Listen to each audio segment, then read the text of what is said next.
Welcome back. This is Wade Thomas with Aim to Win, and today I want to talk about culture.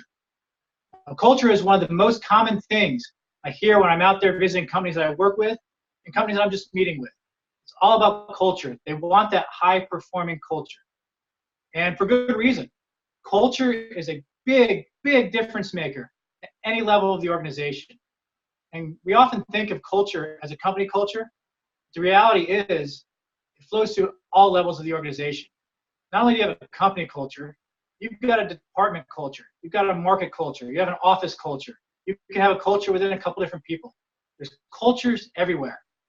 And impacting any of them can be a huge, huge impact to your business.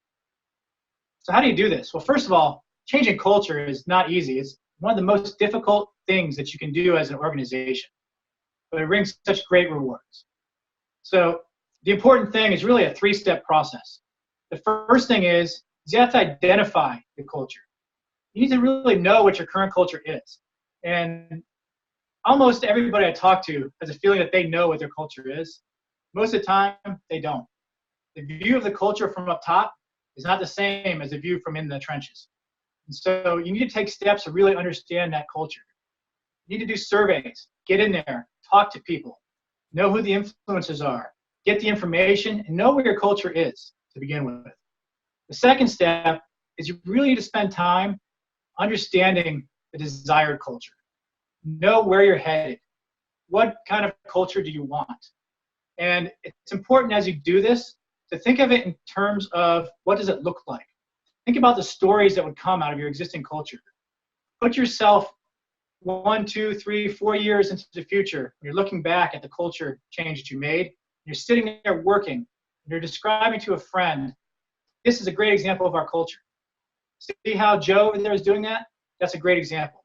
Think of those stories, because if you don't have stories, you don't have images that match up with what your culture is, you're going to be talking about it in these vague theoretical terms. You really need to have a real image of it. And once you know where you're headed and where you are, then you can see what the gap is. Then you can move to the second step of the 3 steps, which is changing it.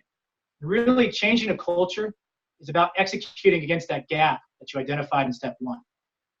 So culture really starts at the top. It really starts with how your leadership behaves. Not necessarily what they say, but how they behave. And the way culture change works is a leader's actions will drive beliefs in your people. And those beliefs will drive the behaviors that you want.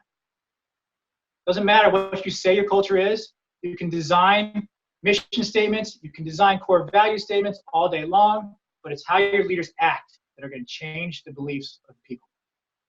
So think about the way your leaders are behaving. Go through the exercise. What kind of things do we want to start doing? What sort of behaviors do we want to stop doing? And what are the behaviors we're doing now that are great and fit the new culture? We should continue doing those. Go through that very closely and really hone that in. The second part of the change process is messaging. So it really is the actions that drive the behaviors, but messaging is important too because you tell people what to look for. So your leaders are going to act a certain way. If you use messaging to prompt your folks on what they should be looking for, they're more likely to see it. The third step of the process, you've identified the culture you want to get to, you put in a change process. The third part, and equally or even more important, is you have to make it stick. You've got to systemize the culture. Start by taking a look at your leadership. Develop a framework. Put together a document. This is what our leaders look like. These are the behaviors they have. These are the skills they have. This is our leadership framework. It all starts at the top.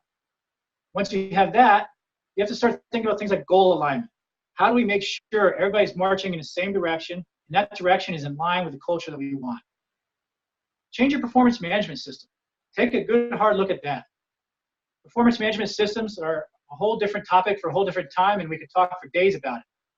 But the reality is if your performance management system, the way you do reviews, the way you discipline people, doesn't align with your new culture, it's not going to stick. Think about this. If you fire people that embody your culture, who's going to want to embody your culture? If you reward the people that maybe they get great results, but they're not cultural, what message are you sending to everybody else? Finally, you really need to make sure that whoever you're bringing into the organization is going to fit into this culture. You need to hire people that will fit the culture. You need to onboard them.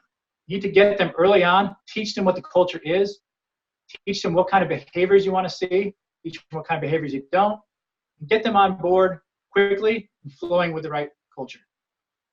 So driving culture, driving real culture change in your organization can be one of the biggest hitters you can do to really change the direction of your company and make it get to new levels. So I encourage you today, take a look at it and think about where do you want to go.